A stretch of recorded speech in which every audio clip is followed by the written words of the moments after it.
ವಾರ್ಷಿಕೋತ್ಸವ ಸಮಾರಂಭ ಅಷ್ಟಮಠಗಳ ನಡುವೆ ನೆಲೆಯನ್ನ ಕಂಡು ಜಗತ್ತನ್ನ ಸಲ್ಲುತ್ತಾ ಇರುವಂತಹ ಶ್ರೀಕೃಷ್ಣ ಮುಖ್ಯ ಪ್ರಾಣದೇವರ ಸನ್ನಿಧಾನದಲ್ಲಿ ಸರ್ವಜ್ಞ ಪೀಠಾಲಂಕೃತರಾದಂತಹ ಪರಮಪೂಜ್ಯ ಕುತ್ತಿಗೆ ಶ್ರೀ ಶ್ರೀ ಶ್ರೀ ಸುಗುಣೇಂದ್ರ ತೀರ್ಥ ಸ್ವಾಮೀಜಿಯವರ ದಿವ್ಯ ಹಸ್ತಗಳಲ್ಲಿ ಜ್ಞಾನ ಜ್ಯೋತಿಯನ್ನ ಬೆಳಗುವುದರ ಮೂಲಕ ಈ ಕಾರ್ಯಕ್ರಮ ದಿವ್ಯವಾಗಿ ಆರಂಭವನ್ನ ಕಾಣ್ತಾ ಇದೆ.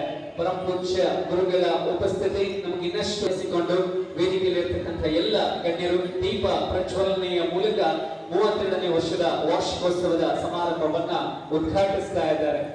ರಾಜ್ಯ ರಾಷ್ಟ್ರದಲ್ಲಿರ್ತಕ್ಕಂಥ ಬೇರೆ ಬೇರೆ ದಿನಪತ್ರಿಕೆ ನ್ಯೂಸ್ ಪೇಪರ್ಸ್ ಅಸೋಸಿಯೇಷನ್ ಆಫ್ ಇಂಡಿಯಾದ ಬೇರೆ ಬೇರೆ ನನ್ನ ನಮಸ್ಕಾರಗಳನ್ನು ತಿಳಿಸುತ್ತಾ ವೇದಿಕೆ ಮೇಲಿರುವಂತಹ ಗಣ್ಯರಾದಂಥ ನನ್ನ ಒಂದು ಲೆಕ್ಕದಲ್ಲಿ ಹೇಳಿದ್ರೆ ನನ್ನ ಗುರುಗಳು ಅಂತ ಹೇಳ್ತೇನೆ. ನಾನು ಅವರನ್ನು ಸಹ ಶ್ರೀ ಆಸ್ಟ್ರೋ ಮೋಹನ್ ಅವರಿಗೆ ನಾನು ಸ್ವಾಗತ ಕೋರ್ತಾ ಇದ್ದೇನೆ.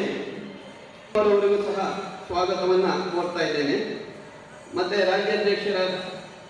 ರಾಜ್ಯಾಧ್ಯಕ್ಷರಾದಂತಹ ಡಾಕ್ಟರ್ ಗುರುರಾಜ್ ನಾಗತನ್ ಅವರಿಗೂ ಸ್ವಾಗತವನ್ನು ಕೋರ್ತಾ ಇದ್ದೇನೆ. ಶ್ರೀ ಅನಂತ್ ಕುಮಾರ್ ಅವರಿಗೂ ಸಹ ಈ ಒಂದು ಸಂದರ್ಭದಲ್ಲಿ ನಾನು ಸ್ವಾಗತ ಕೋರ್ತಾ ಇದ್ದೇನೆ.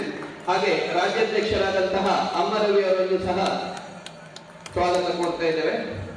ಅಲ್ಲದೆ ಶ್ರೀಕಾಂತ್ ಕಶ್ಯಪ್ ಇವರನ್ನು ಸಹ ವೇದಿಕೆಗೆ ಸ್ವಾಗತವನ್ನ ಕೋರ್ತಾ ಇದ್ದೇನೆ. ಅಮೀನ್ ಅವರಿಗೂ ಸಹ ನಾನು ಈ ಒಂದು ಸಂದರ್ಭದಲ್ಲಿ ಸ್ವಾಗತವನ್ನ ಕೋರ್ತಾ ಇದ್ದೇನೆ. ಅದೇ ರೀತಿಯಲ್ಲಿ ವೇದಿಕೆಯನ್ನು ಅಲಂಕರಿಸಿರುವ ಎಲ್ಲರಿಗೂ ಧನ್ಯವಾದಗಳನ್ನು ತಿಳಿಸುತ್ತಾ ಮತ್ತೆ ವೇದಿಕೆಯ ಮುಂದೆ ಆಸೀನರಾಗಿರುವಂತಹ ಎಲ್ಲ ಪ್ರೆಸ್ ಕ್ಲಬ್ನ ಪತ್ರಕರ್ತರಿಗೂ ಮತ್ತೆ ಅವರ ಪರಿವಾರದವರಿಗೂ ಮತ್ತೆ ನೆರವೇರುವಂತಹ ಎಲ್ಲ ಸಾರ್ವಜನಿಕರಿಗೂ ಈ ಒಂದು ಕಾರ್ಯಕ್ರಮಕ್ಕೆ ಸ್ವಾಗತವನ್ನ ಕೋರ್ತಾ ಇದ್ದೇನೆ. ಮುಂದಿನ ಕಾರ್ಯಕ್ರಮವು ನಿಮ್ಮ ಮುಂದೆ ಸಭಾ ಕಾರ್ಯಕ್ರಮ ಜರುಗಲಿರುವುದು.